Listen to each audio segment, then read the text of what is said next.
हाय दोस्तों, deep tutorials के इस यूट्यूब चैनल पे आप लोगों का स्वागत है। जैसा कि आज बहुत ही खुशी का दिन है क्योंकि आज पूरे भारतवर्ष में स्वतंत्रता दिवस की खुशी मनाई जा रही है। तो सबसे पहले मैं आपको इस पावन पर्व पर बधाइयाँ देना चाहता हूँ आप लोगों को।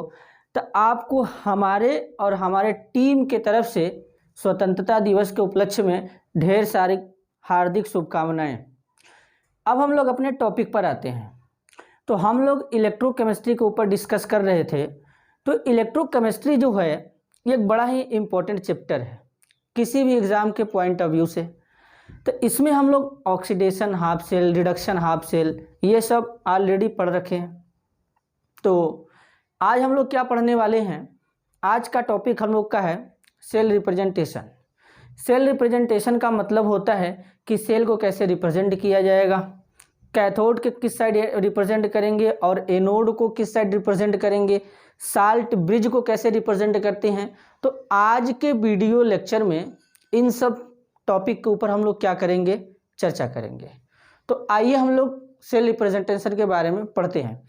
तो सेल रिप्रेजेंटेशन में सबसे पहले आपको पता होना चाहिए कि पहला पॉइंट हम लोग क्या करते हैं, एनोड लिखते हैं और डबल ऐसे सिंगल वर्टिकल लाइन का यूज़ करेंगे और उसके बाद इधर लिखेंगे कैथोड, ये बनेगा।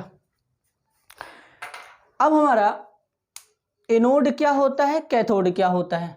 जैसा कि आप लोगों को पता है एनोड पे क्या होता है, ऑक्सीडेशन, कैथोड पे क्या होता है, रिडक्शन।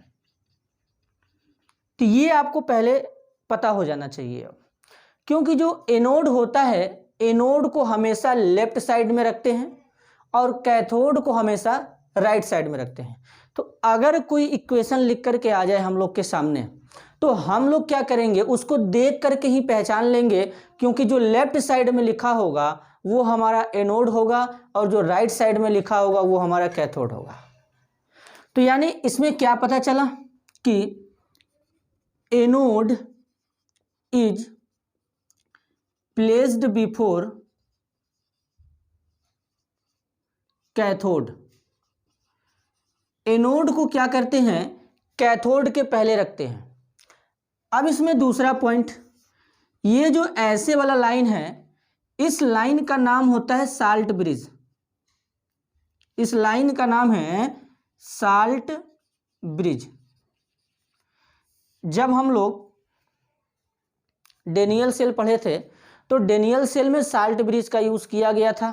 एक ऑक्सीडेशन हाफ सेल था, दूसरा रिडक्शन हाफ सेल था। तो ये ऑक्सीडेशन हाफ सेल वाला पार्ट है, ये रिडक्शन हाफ सेल वाला पार्ट है, और इन दोनों को जो सेपरेट रखेगा उसका नाम है क्या, साल्ट ब्रिज। तो इस टाइप्स का लाइनिंग अगर इलेक्ट्रोकेमिस्ट्री में, पूरे इलेक्ट्रोकेमिस्ट्री में अगर ऐसा रिप्रेजेंटेशन कहीं भी दिखेगा तो उसका नाम साल्ट ब्रिज होगा। आगे आते हैं। तीसरा पॉइंट हम लोग का है कि when component is present in different phase, it separated by a single vertical line. अब हम लोग क्या करते हैं कि वहां पे जो कंपोनेंट यूज करते हैं, इलेक्ट्रोलिटिक सॉल्यूशन, अगर वो हमारा सॉल्यूशन या कंपोनेंट डिफरेंट फेज में होगा तो हम लोग क्या करेंगे, उनको सिंगल वर्टिकल लाइन से सेपरेट रखेंगे। जैसे अगर यहां पे लिखा जाए जिंक, ये जिंक है,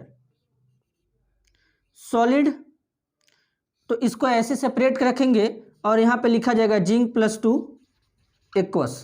तो इसको ये सेपरेट रखने का तरीका है। इससे ये पता चलेगा ये जिंक सॉलिड में है और ये जिंक हमारा क्या है, एक्वस में है। तो ये सिंगल वर्टिकल लाइन से क्या करते हैं, सेपरेट करते हैं। नेक्स्ट पॉइंट चौथे पॉइंट में बताया जाता है कि when component is same phase, जब हमारा कंपोनेंट क्या होगा, सेम फेज में होगा तो इट सेपरेटेड बाई कॉमा से सेपरेट करेंगे।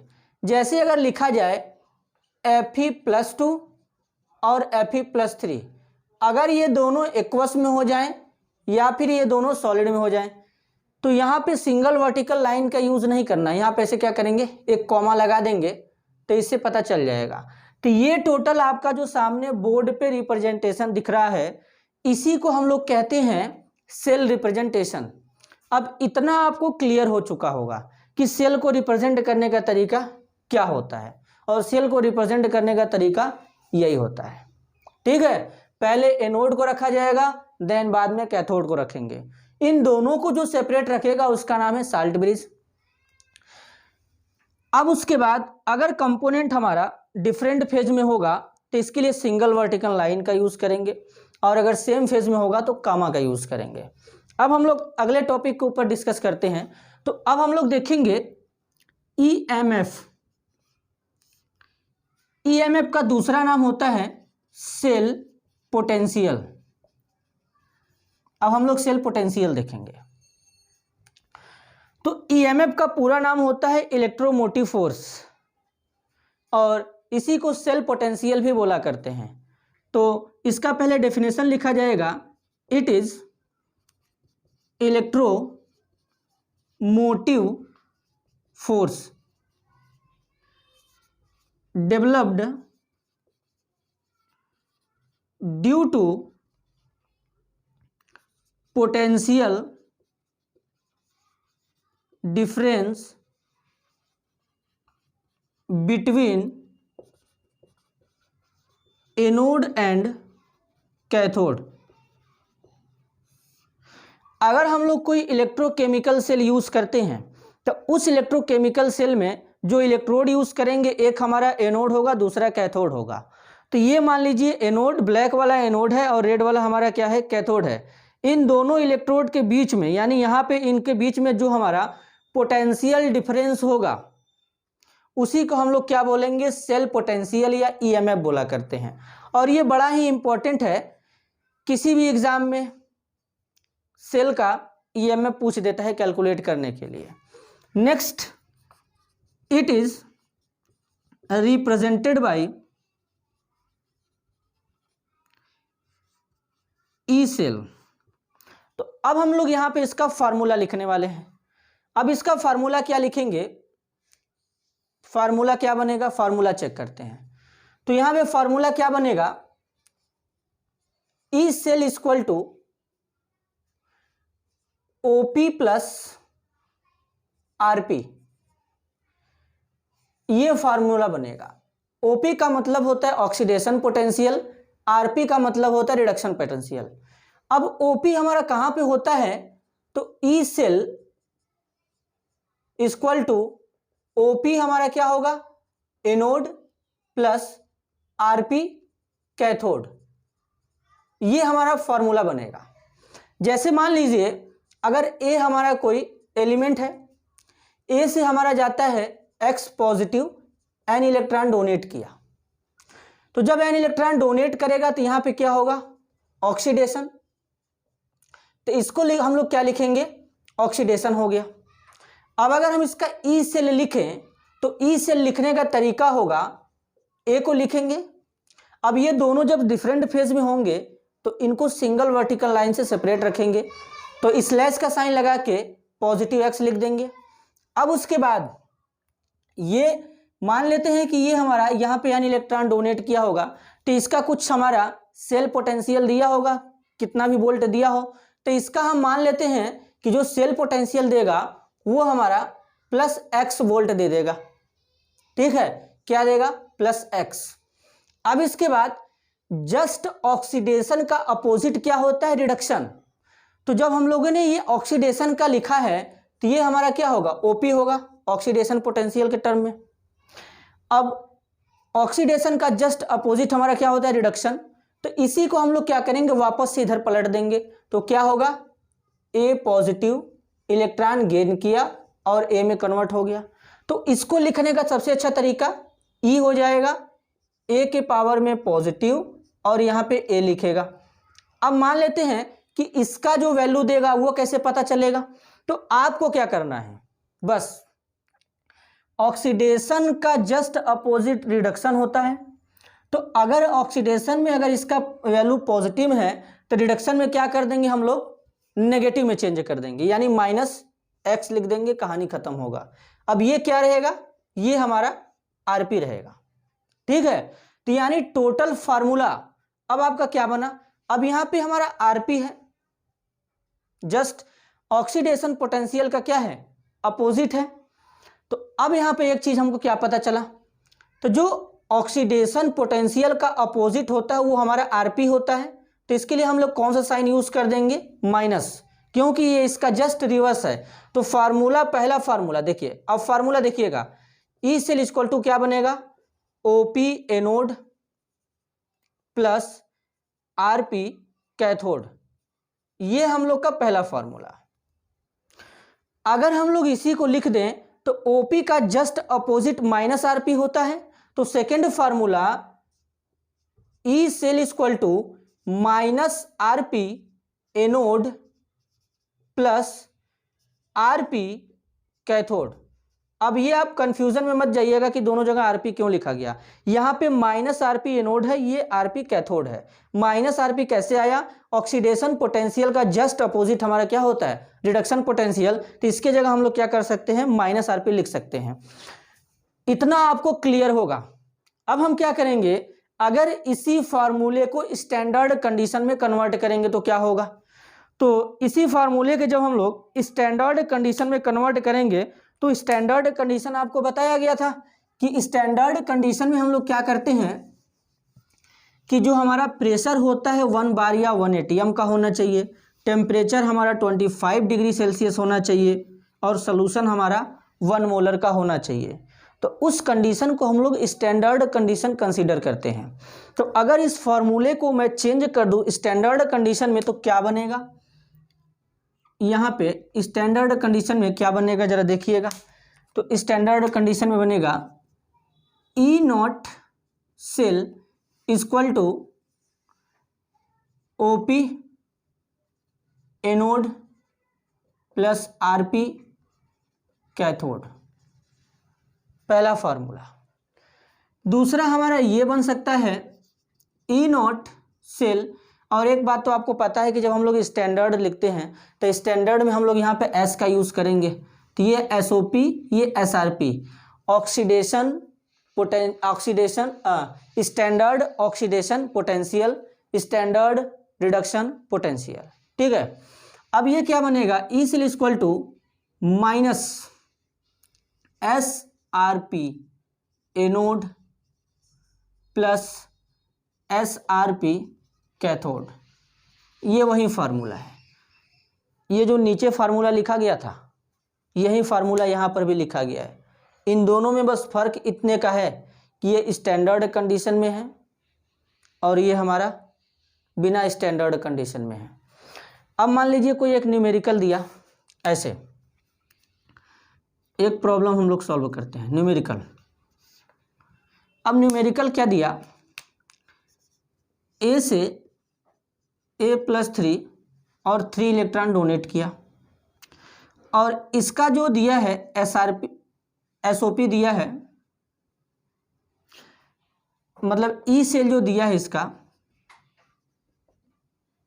वो कितना दिया है, 0.6 वोल्ट दिया है। इसका हमारा जो ई सेल या इसी को बोल सकते हैं एसओपी 6 वोल्ट दिया है।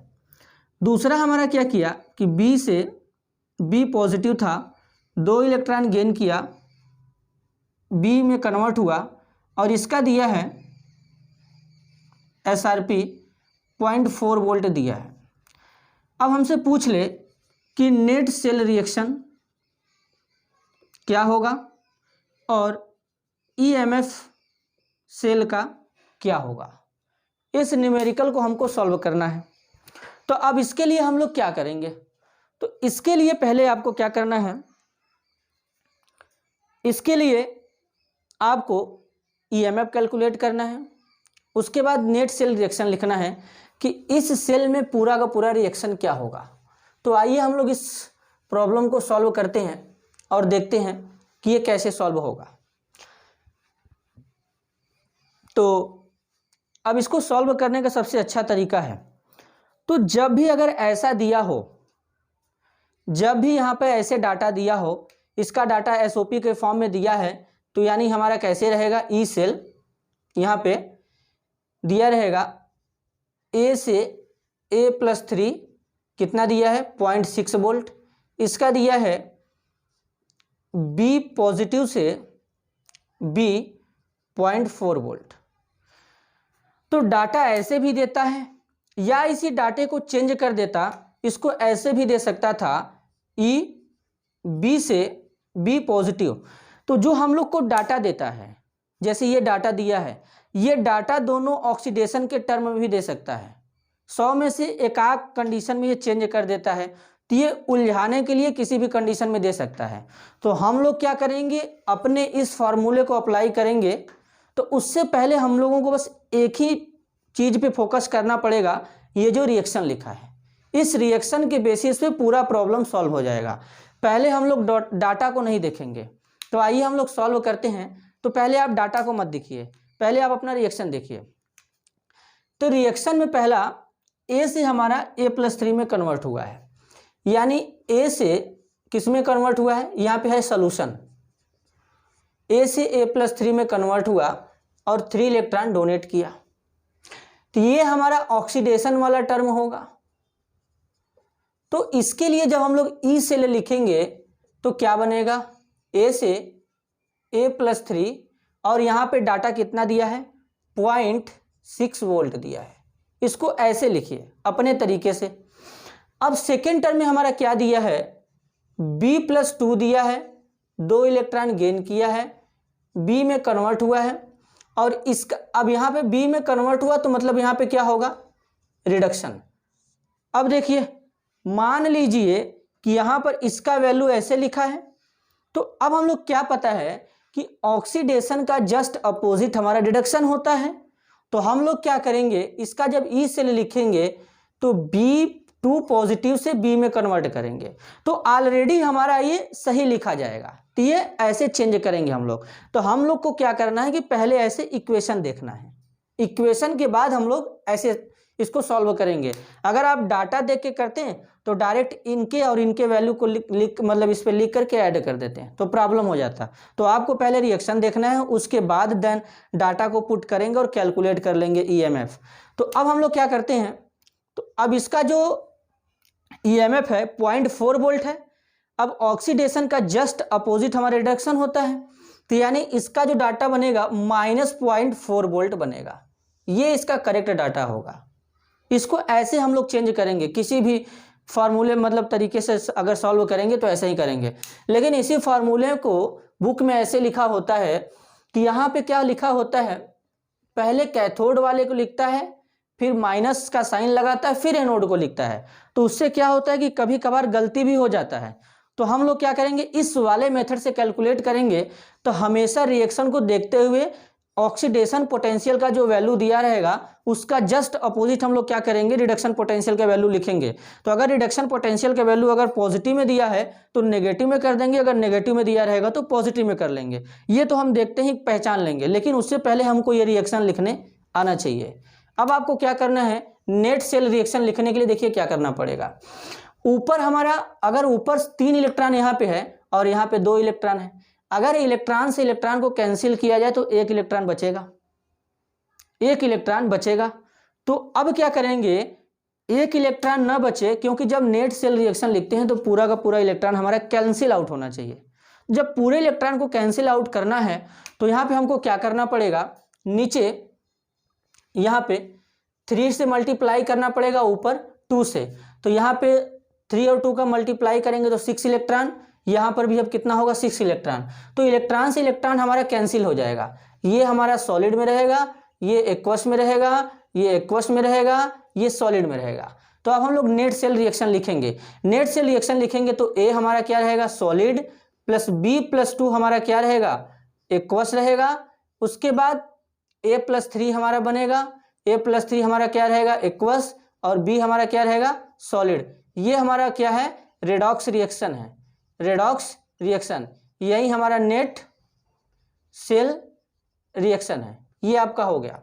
अब आपको क्या करना है, इसका ईएमएफ कैलकुलेट करना है। तो ईएमएफ कैलकुलेट करने के लिए यहाँ पे क्या होगा,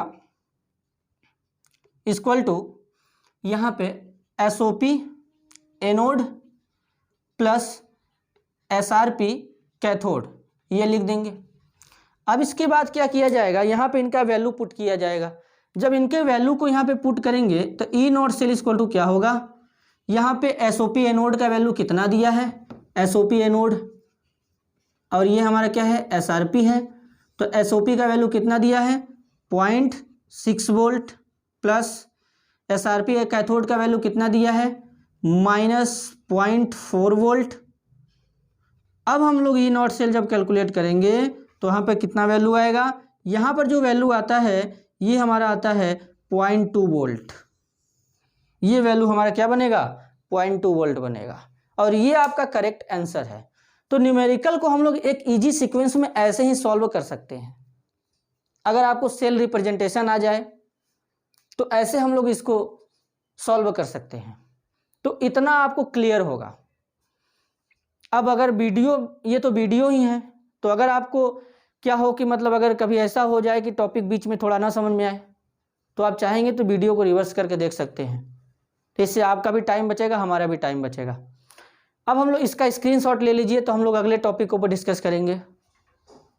तो आप लोग स्क्रीनशॉट ले चुके होंगे, तो अब हम लोग आगे डिस्कस करते हैं एक नए टॉपिक के ऊपर, relation between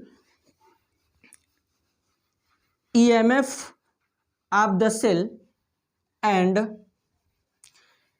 Gibbs energy change. इस टॉपिक के ऊपर बात करेंगे कि इस टॉपिक का मतलब क्या है, इसमें जो वर्ड्स यूज किए गए हैं उनका मतलब क्या है, और ये भी बड़ा अच्छा टॉपिक है। तो इस टॉपिक के ऊपर आज हम लोग डिस्कस करते हैं। तो यहाँ पर रहेगा हेडिंग, आप अपने नोटबुक में हेडिंग डालिएगा, relation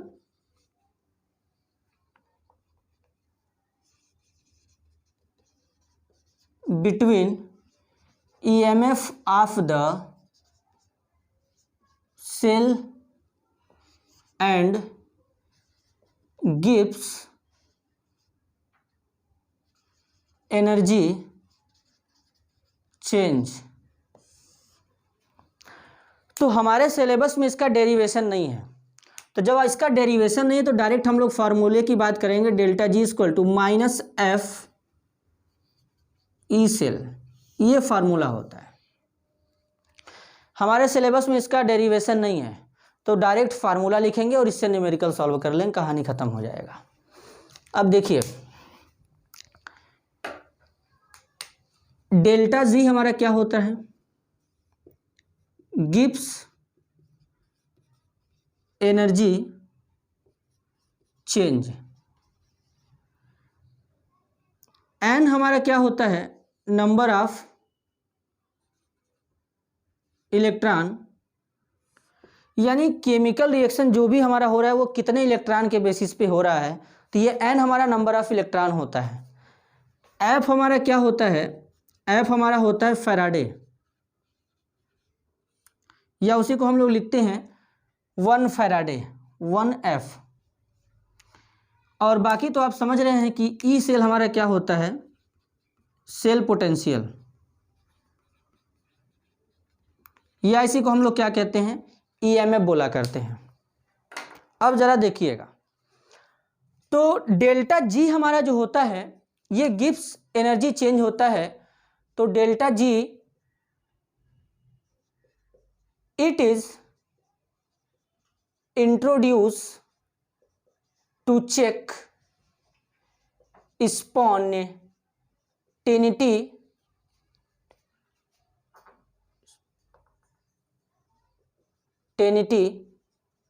of chemical reaction.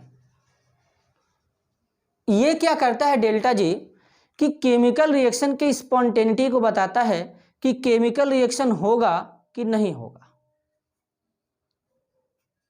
Chemical reaction होगा कि नहीं होगा उसके स्पॉन्टेनिटी को बताता है।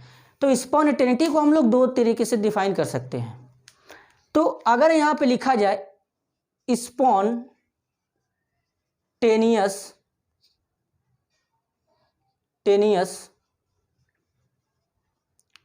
तो स्पॉन्टेनियस रिएक्शन का मतलब spontaneity.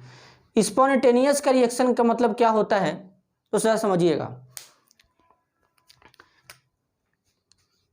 Chemical reaction takes place without any external force.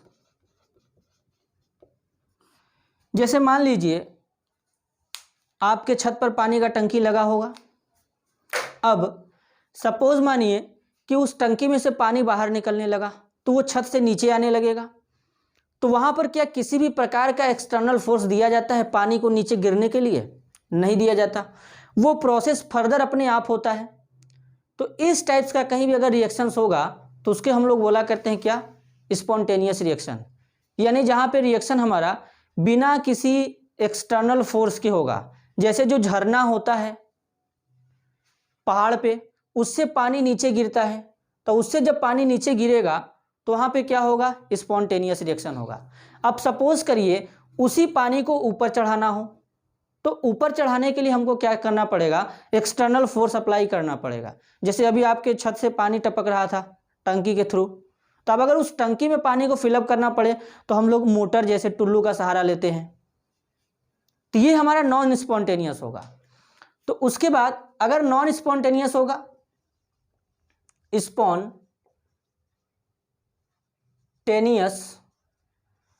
तो हम लोग क्या लिखेंगे? सीधा सीधा when chemical reaction takes place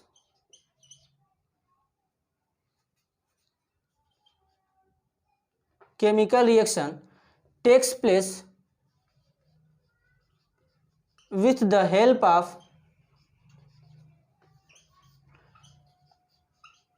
external force। तो जब केमिकल रिएक्शन हमारा बिना एक्सटर्नल फोर्स के होगा स्पॉन्टेनियस, अगर केमिकल रिएक्शन एक्सटर्नल फोर्स की होगा तो हमारा क्या होगा? नॉन स्पॉन्टेनियस होगा। तो डेल्टा जी हमारा इसी को बताता है। अब जरा देखिए, अगर डेल्टा जी का वैल्यू क्या हो? नेगेटिव हो, तो यहां पे एनर्जी क्या होता है? एनर्जी डिक्रीज करता है। तो एनर्जी डिक्रीज करेगा तो ये रिएक्शन क्या होगा? स्पॉन्टेनियस। लेकिन अगर इसी डेल्टा जी का वैल्यू पॉजिटिव रहे तो एनर्जी क्या होगा? इंक्रीज करेगा, तो ये रिएक्शन क्या होगा? Non spontaneous.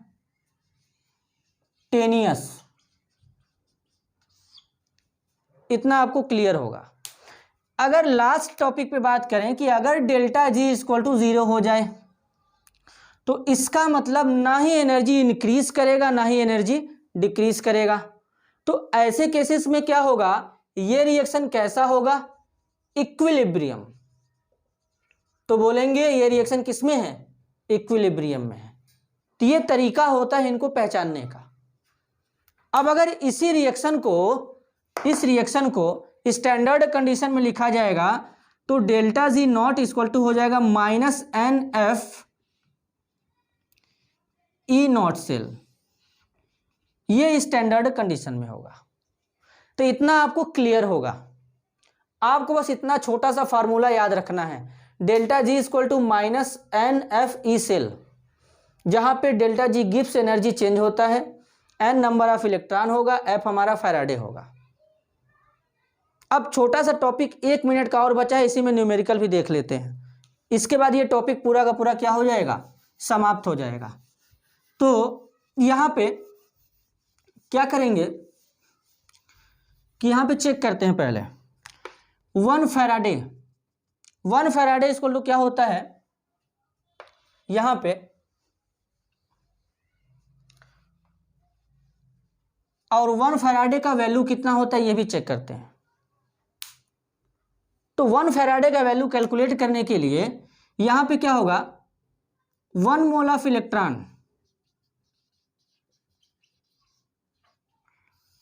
तो चेक करेंगे कि 1 मोल ऑफ इलेक्ट्रॉन में कितने हमारे पार्टिकल होंगे। तो 1 मोल में हमारे कितने होते हैं, 6.022 इंटू 10⁻23 पार्टिकल होते हैं। और 1 इलेक्ट्रॉन का चार्ज कितना होता है उससे मल्टीप्लाई कर दीजिए। तो 1 इलेक्ट्रॉन का चार्ज कितना होगा, 1.6 इंटू 10⁻19 कूलाम होता है। अब इनको जब आप मल्टीप्लाई करेंगे तो 1 फैराडे इक्वल टू आएगा 96500 कूलाम। ये इतने फैराडे का वैल्यू होता है। तो अगर मान लीजिए कोई न्यूमेरिकल देता है प्रॉब्लम, ऐसे प्रॉब्लम दिया, अब यहाँ पे लिखा ए से A+2 बना हमारा, 2 इलेक्ट्रॉन रिलीज किया और यहाँ पे ई नोट सेल कितना दिया है, 0.2 वोल्ट दिया है। तो अब आपको क्या करना है, इसका क्या करना है, डेल्टा जी में रिलेशन बताना है।